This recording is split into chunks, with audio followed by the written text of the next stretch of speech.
Aaron Folk, a federal agent, reads a news report that a man named Luke killed his son, then his wife, and then his own life. He abandoned his daughter when she was only a few months old. This news deeply saddens Aaron, who was a childhood friend. He then receives a voice note from Luke's father, inviting him to Luke's funeral at the small church in town.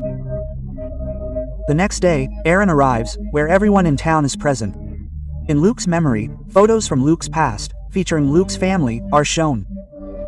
One photo depicts 4 teenagers: Luke, his girlfriend Gretchen, Aaron, and Aaron's girlfriend, Ellie. The 4 of them used to have a lot of fun together as teenagers. After the funeral, Aaron goes outside and finds Gretchen. So she asks Aaron, "Did Luke tell you anything about me?" Aaron says, "No, I haven't talked to him in a while." Gretchen says, "You should have talked to him. He missed you a lot." Quote. Then he returns to the church, where everyone is saying something nice about Luke. Hearing this, a bearded man says, "You shouldn't have said such nice things about Luke. He was a terrible person. He killed his family, then he took his own life." Quote. Hearing all this, Luke's mother tears up. Aaron also feels very bad about hearing this, because Luke was his best friend. Now he goes to Luke's house, where Luke's mother says, "My son was a very good person. I know there are some secrets that need to be revealed. Luke would never kill his family. Nor would he take his own life.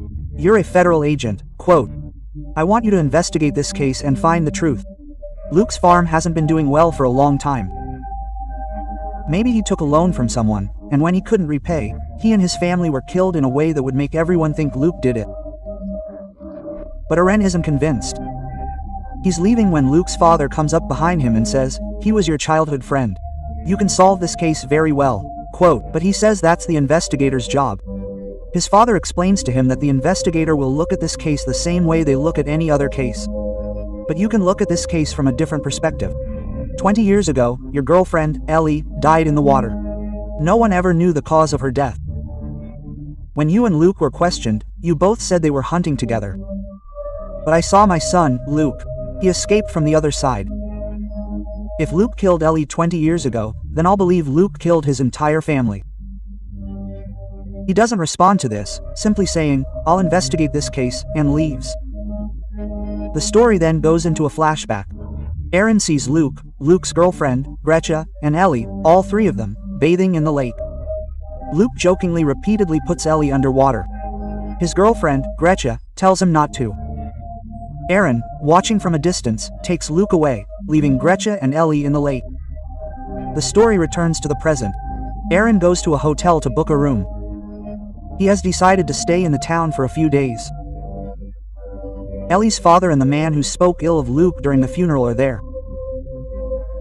It's actually Eli's cousin who asks Luke, "Why did you come back to this town? 20 years ago, you killed Eli. After that, you left. If you don't leave soon, anything could happen to you." Quote. We learn that when Eli died 20 years ago, everyone suspected Aaron. After that, he left town. That's why he never spoke to his friend Luke again. And now, after 20 years, he's returned for his friend's funeral. That's why no one in town likes him. After this, he takes leave from his office and the next morning, he goes to Luke's farm, where he meets the sergeant who is investigating the farm. Aaron says, "I'll help you with this case." Then, the 2 of them go to Luke's house. The sergeant explains, "I was the first one to come to this house after the incident. Luke's wife's body was at the door. Then, I went into the big room where Luke's son's body was." Quote. Aaron listens carefully and then goes to the school where Luke's wife studied. After speaking with his colleague there, he learns that Luke's wife never seemed to be in such serious trouble. They did have some financial issues, but no one takes a life over such trivial matters. He then goes back to the police station, where the sergeant shows him some evidence. He shows him the bullet shells used to kill Luke and his family. But these aren't the bullet shells Luke used, but from a different brand of bullets. This is something the sergeant still doesn't understand. Then, they both arrive at the spot where Luke took his own life. It's an open field where Luke often goes rabbit hunting. Luke's neighbor is also there, and they interrogate him. But he says he doesn't know what happened that day. Aaron then goes to Gretchen. He asks her, "When you were in a relationship with Luke, he was violent with you." Gretchen explains, "He never misbehaved with me. He was always very nice to me. But today everyone talks nonsense about him. This town is like that. 20 years ago, you were also blamed for Ellie's death. I know she was very upset with her family, which is why she took her own life. Quote. And now Aaron leaves and goes back to Luke's house. Luke's mother is already there, having come to clean the place. Aaron tells her that he checked the farm's finances. There are no problems with them. Luke's mother is in tears. There are some books there that Luke's wife had issued from the library. Aaron says, I will return them to the library. The story once again goes into flashback, showing Aaron and Ellie. Today, Ellie has brought her back to the place where she first met Aaron. It's actually Ellie's hideout. She always hides out here. One night, the four of them even go camping at this very spot. Luke pranks everyone by pretending he's feeling unwell. But it was a prank, and Ellie becomes very angry with Luke. Luke and Ellie never got along. The story returns to the present. Aaron has come to return the books to the library. He finds a newspaper clipping inside the book, which is about him. It's news from the time Aaron solved the case. Inside it, there's also a receipt with a name written on the back. It's Ellie's cousin, the one who told Aaron to leave and who said negative things about Luke during the funeral. Anne is now suspicious of him. Grant's job is to buy other people's farms at cheap prices. That's why he's called in for investigation. They don't have any solid evidence against him, so they have to let him go. The story goes back to a flashback. After the prank that night, Ellie was very angry with Luke. Although Luke tries to convince her several times, she refuses. Luke leaves in anger, and she meets Aaron. Anne kisses him.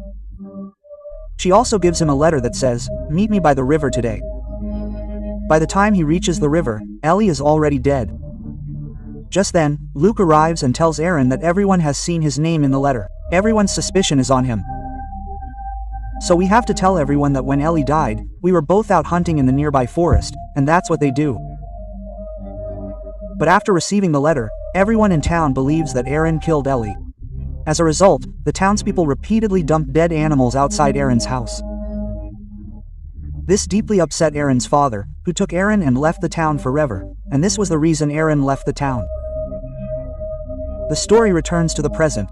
Once again, someone has placed a dead animal on Aaron's car. There are posters all around, declaring Aaron Ellie's murderer. Seeing this, Aaron becomes enraged. He declares that he will not spare whoever did this. Just then, the principal of Luke's wife's school arrives and asks Aaron to come with him to his house. Aaron goes with him to his house, where they first clean his car.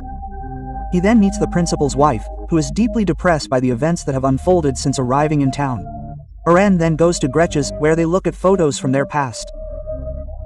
He sees one where Luke is holding Gretchen's baby. Luke is overjoyed. Aaron asks, "Was this child Luke's?" She replies, "No, they did have an affair, but this child isn't Luke's." He then asks, "Did you have a hand in Luke and his family's murder?" Hearing this, Gretchen becomes furious. She says, "I was just talking to you as a friend, but you've come here as an investigator. Get out of my house." Quote. Aaron leaves and goes to a bar. There, he sees the principal's wife, who says, "I'm here to find the principal."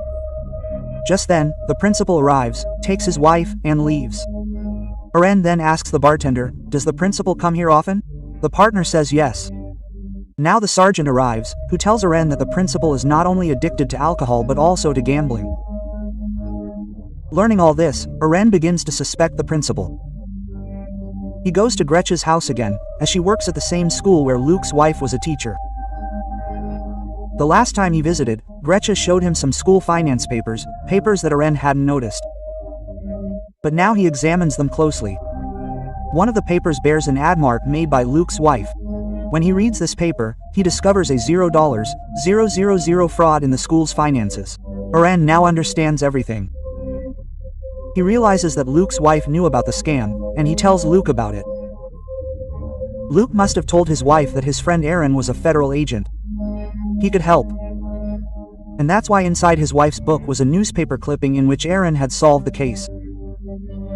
She actually wanted to contact Aaron, but before she could do so, Luke and his entire family were killed.